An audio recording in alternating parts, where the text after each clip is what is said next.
नमस्कार, आप देख रहे हैं अलर्ट इंडिया न्यूज़ और मैं हूं अरुण त्रिसल।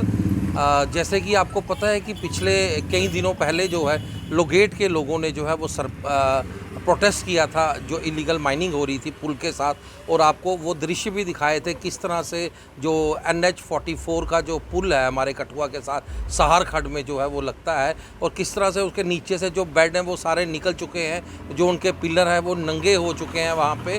और लोगों को काफ़ी रोष था कि ये पंजाब से लोग जो हैं हमारे कठुआ में आके जो है वो माइनिंग कर रहे हैं, और माइनिंग भी जो है वो पुल के साथ कर रहे हैं। हालांकि गवर्नमेंट की एक गाइडलाइन है, पुल से 500 मीटर की दूरी पे जो है ये माइनिंग जो है वो होगी। और उन्होंने लोगों ने कुछ इल्ज़ाम जो थे वो लोगेट के सरपंच पे लगाए थे कि लोगेट के सरपंच ने किस तरह से इनको NOC दे दी। आज हमारे साथ लोगेट के जो सरपंच हैं उनसे पूछते हैं क्या जो लोगों ने इनके ऊपर इल्ज़ाम लगाए हैं वो ठीक है या नहीं। क्या नाम है आपका? राया राम सिंह, सरपंच लोगेट जी। जैसा कि अभी आप जो बात मुझे बता रहे थे, ये इस तरह से है कि पिछले साल आप सभी जानते हैं कि हमारे जब माइनिंग की हेयरिंग हुई थी, जैसे हमारे DC साहब थे और बहुत सारे ऑफिसर थे कठुआ के, उसमें ये रखा गया था कि ये माइनिंग जो है उसका ब्लॉक के सिस्टम से हिसाब से होनी चाहिए, जो कि एक ब्लॉक सहार खड्ड के उनके यूरिडिक्शन में लगा था और एक लगेट के एरिया में था जो down stream of national highway था। अभी तक जो वो ब्लॉक था 500 मीटर नीचे जो ब्लॉक रखा गया था। लेकिन ये ज़रूर बात है कि मैंने जो दूसरा ब्लॉक दिप्स हुआ था तो DC साहब के नोटिस में ये बात लाई थी कि ये जो हमारा ब्रिज जो है उसका बेसमेंट जो है वो ख़राब हो रहा है, उसका बेसमेंट जो है डैमेज हो रहा है। तो DC साहब ने इसका मुझे इंश्योर किया था कि ठीक है, आपका जो बेसमेंट जो है उसको नेशनल हाईवे का अथॉरिटी ऑफ इंडिया को हम चिट्ठियाँ लिखेंगे और इसको हम ठीक करवाएंगे। वैसे माइनिंग जो थी उसका रूप जो था आप सभी जानते हैं कि ये 10-15 सालों से माइनिंग हो रही है, जिसके इलीगल माइनिंग है। लेकिन ये जो माइनिंग थी जिसका टेंडर प्रोसेस में आया था सरकार की तरफ से, जिसमें सरकार मैं अपनी पंचायत की तरफ ये कहता था कि 10-12 किलोमीटर लंबी चौड़ी खड्ड है जिसके अंदर माइनिंग पहले भी होती रही थी। लेकिन मैंने कहा कि उस वक्त लॉक तक लगा नहीं सकते, इसलिए हमने जो रेवेन्यू था वो सरकार को जाना चाहिए था। उसके साथ साथ में हमने ये भी कहा था कि ये जो हमारा पंचायत है उसमें आप क्या करोगे, किस तरह से पंचायत को कंपनसेट करोगे। जैसे लोग हैं हमारे बिलो पॉवर्टी लाइन लोग थे, बहुत सारे गरीब ऐसे लोग थे जिनके घर बना रहे हैं, या ऐसे लोग थे जो अफोर्ड नहीं करते, उसको रॉयल्टी वगैरह फ्री होनी चाहिए थी। ये हमने बात रखी थी। जो एम्प्लॉयमेंट जनरेट होगा वो भी लगेट के लोगों को फर्स्ट बेनिफिशरी या सार के लोगों को मिलना चाहिए था। ये हमने बात अब हेयरिंग के टाइम में रखी थी। अब जो लोग इल्ज़ाम लगा के NOC हमने किसी को नहीं दिया। मैं आपको बताता हूँ कि NOC शायद उनका अपना एक डॉक्यूमेंटेशन हुई होगी सरकार के सामने, या हमारा ये माइनिंग अथॉरिटीज़ होगी उनके सामने डॉक्यूमेंटेशन हुई होगी। हमारे पास किसी तरह का कोई कागज़ हमने नहीं दिया उनको, अभी तक नहीं दिया। स्टिल हमें वहाँ पर स्टैंड है, हम कागज़ क्यों देंगे? हमारा NOC से उनका कोई लेना देना नहीं। टेंडर प्रोसेस एक बहुत बड़ी बात है कि जो उसमें सरपंच का कोई मायने नहीं रखता है, उसमें DC साहब से लेकर के ऊपर तक की एडमिनिस्ट्रेशन सारी की सारी टेंडर में इन्वॉल्व हुई होती है। तो ये बातें हैं, कुछ रैशनल लोग हैं जो इल्ज़ाम लगाते रहते हैं सरपंचों के साथ। आप हमें जब मर्जी आएँ चेक करें, देखें कि हम कर क्या रहे हैं। हम एक सोशल वर्कर हैं, सरपंच बाद में है। तो ये सारी चीज़ें मैं आपको ऐसी आपके मीडिया के माध्यम से ये रखना चाहता हूँ कि ऐसी चीज़ें नहीं है। लोगों को देखना चाहिए कि हम क्या कर रहे हैं, लोगों के लिए नवाड़ के अंदर हम सड़कें ला रहे हैं, हम ना पूरी तरक्की कर रहे हैं। अच्छा सरपंच साहब, मुझे आप ये बताइए कि जहाँ पे ब्लॉक दिया जाता है क्या वहाँ पे हदबंदी होनी चाहिए? बिल्कुल। ब्लॉक जो है हमारा उसका टोटली वो मेजर्ड ब्लॉक है, उस मेजरमेंट के अंदर ही उसकी जो है होना चाहिए, उसकी माइनिंग होनी चाहिए, उसके बाहर कहीं माइनिंग नहीं होनी चाहिए। अगर कहीं ऐसा होता है उसमें एक अंदर हम भी उस जो माइनिंग वाले लोग हैं उनके खिलाफ जाएंगे।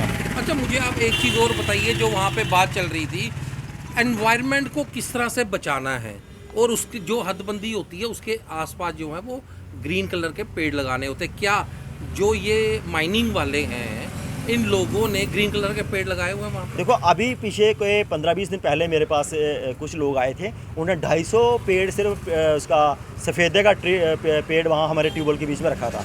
तो मैंने ये भी कहा उन्होंने मुझसे कि हम आपको नहीं, ब्लॉक में लगाए हैं उन्होंने पेड़, जो ब्लॉक उनको अलाट हुआ है।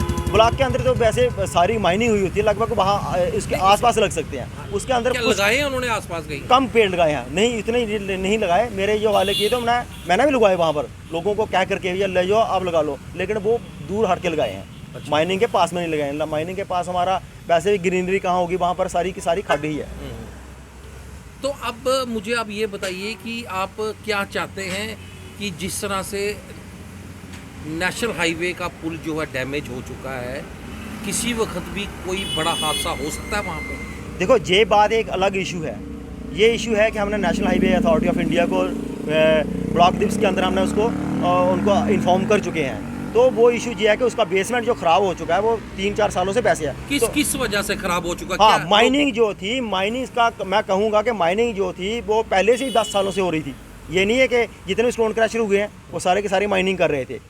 उसके 500 मीटर अंदर भी हुई है माइनिंग। आप ब्रिज के साथ में जाएंगे तो 250-300 मीटर के ऊपर भी माइनिंग हुई है, जहाँ के स्टोन क्रैशर हुए थे। वो चोरी से रात को गाड़ियाँ लगा अपनी जेसीबी वगैरह लगाते थे, तो उसमें से माइनिंग होती रही है। वो ठीक है, लेकिन उसका बेसमेंट भी खराब हुआ। कारण आप मानते हो माइनिंग ही है? माइनिंग ही अल्टीमेट जो है, जो चोरी से इलीगल माइनिंग जो हो रही है। अच्छा, हाँ बिल्कुल। अब मुझे एक चीज़ और बताइए कि वहाँ पे कोई सरकारी जगह पर धर्म कांटा बनाया जा रहा है, क्या ऐसा भी है? आपकी नॉलेज में कोई बात आई है? नहीं, मेरे नॉलेज में ऐसी बात नहीं है। हाँ। मेरे नॉलेज में ऐसी बात नहीं है। बल्कि मीडिया के माध्यम से जिस दिन आपने वो मैंने सुना था कि वहाँ पर कोई धर्म कांटा बनाया हुआ है, बट अगर हमारे नोटिस में आता तो जरूर हम उसमें अगर जो हम कर पाते तो वो करते। अल्टीमेट वो नोटिस जो है तो रेवेन्यू डिपार्टमेंट का भी उनको भी देखना चाहिए। एज ए सरपंच आपका भी एक फ़र्ज़ बनता है, अगर आपकी पंचायत के अंदर कहीं पे सरकारी जगह पे या फॉरेस्ट लैंड पे है, तो डिपार्टमेंट का काम भी है अपनी जगह को देखना कि क्या कहीं सरकारी जगह पे जो है वो इलीगल एनक्रोचमेंट जो है वो प्राइवेट द्वारा जो प्राइवेट लोगों द्वारा जो है ना हो।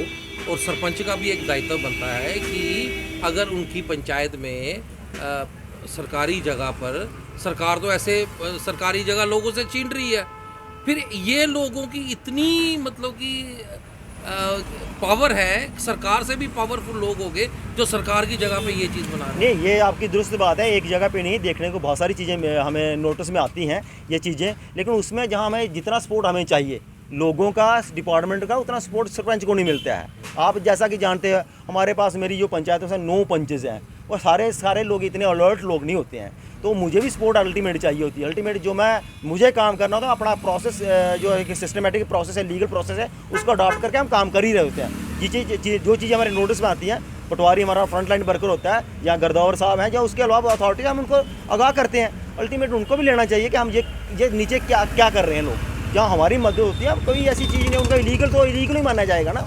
आप मानते हैं कि अगर वो ऐसी जगहों पे बना रहे हो उनको तुरंत हटा देना चाहिए? बिल्कुल तुरंत हटना चाहिए। जहाँ पर भी अगर हमारी कहीं स्टेट लैंड के ऊपर इस तरह से इंक्रोचमेंट है, ग्रैबिंग हो रही है, तो उसको तुरंत हटाना चाहिए। धन्यवाद सर।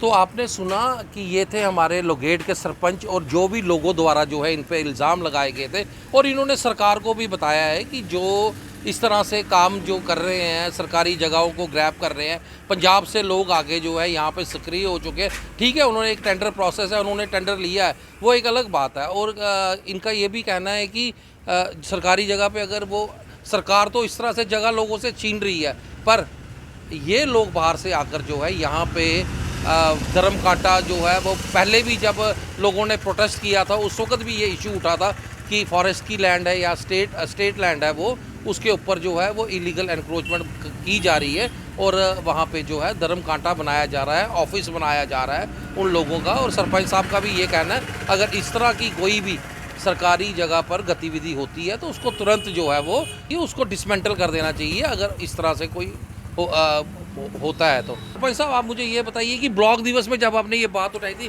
कितनी देर हो गई? हाँ, मेरा सेकंड ब्लॉक दिवस हुआ था। अब मेरे ख्याल में, मेरे हिसाब से 2-2.5 महीने पहले की बात, 2.5 महीने कम से कम पहले की बात है। तो 2.5 महीने से डीसी साहब ने हमें बड़ा इंश्योर किया था कि इसके ऊपर national highway authority of India को बताएंगे भी और चिट्ठी भी लिखेंगे। और मुझे लगता है इस चीज़ के ऊपर हल्की सी हुई थी कार्रवाई। उसके बाद तहसीलदार साहब भी मौके पर गए थे, लेकिन जो आप भी अंदाज़ा लगाइए कि national highway authority of India भी उसको भी टेंडर प्रोसेस में ही लेगी। इतनी आसानी से बेसमेंट वो ठीक करने वाला नहीं है कि आपको करोगे तुरंत हो जाएगा। मुझे लगता है कि 1-2-4 महीने में इसके ऊपर कार्रवाई जरूर होने वाली है। अगर उससे पहले ही कोई हादसा हो गया तो? नहीं, उसके लिए तो ये सरकार ही जिम्मेवार है, क्योंकि ये नोटिस में हमने जो हमारा काम है। आप प्रशासन की तरफदारी में क्यों करते हो? आपको ये कहना चाहिए कि प्रशासन जल्दी से हरकत में आए और इसको ठीक कराए। मैंने प्रशासन के नोटिस में जो ना सेकंड ब्लॉक जिसमें अंदर ला चुका था, ठीक है, उसके अंदर जो कार्रवाई हुई थी वो इनिशियल स्टेज पे हुई थी। लेकिन मैं ये कहता हूँ कि इसकी एक तुरंत कार्रवाई होनी चाहिए, ऐसी कोई बात नहीं है। लेकिन ये कहाँ तक अभी मामला पहुँचा है वो मुझे भी नहीं पता है। तो आपने सुना कि इनका ये कहना है कि 2-2.5 महीने पहले जो है प्रशासन को इस पुल के बारे में ब्लॉक दिवस में जताया गया था कि ये जो पुल है डैमेज हो चुका, कोई भी बड़ा हादसा जो है यहाँ पे कभी भी हो सकता है। पर प्रशासन के कान पे जूं तक नहीं रखी। प्रशासन ने जो है वो एक आई वॉश करके थोड़ा सा वहाँ पे जो लोगों का भी कहना है, बोरियां शोरियां रखी थी नेशनल हाईवे के ऊपर, और मतलब कि कोई भी उसके ऊपर कोई सही तरीके से अमली जामा जो है नहीं पहनाया। हमें लग रहा है कि प्रशासन इन चीज़ों पर गंभीर नहीं है। प्रशासन ये चाहता है कि कोई बड़ा हादसा हो तो फिर जो है हम लोग हरकत में आएंगे, पर ऐसा नहीं होना चाहिए। जो इंसान है उसकी जान की कीमत जो है वो वही लोग जानते हैं जिनके घरों से जो है लोग जाते हैं। तो अब हम ये देखेंगे कि इस रिपोर्ट के बाद प्रशासन जो है वो कितनी जल्दी हरकत में आता है, सरपंच साहब की बातों पर कितनी जल्दी जो है प्रशासन अमली जामा पहनाता है, और जो भी गैर कानूनी तरीके से वहाँ पे काम हो रहा है उनको कितनी जल्दी बंद करवाया जाता है। कठुआ से अरुण त्रिशल, अलर्ट इंडिया न्यूज़।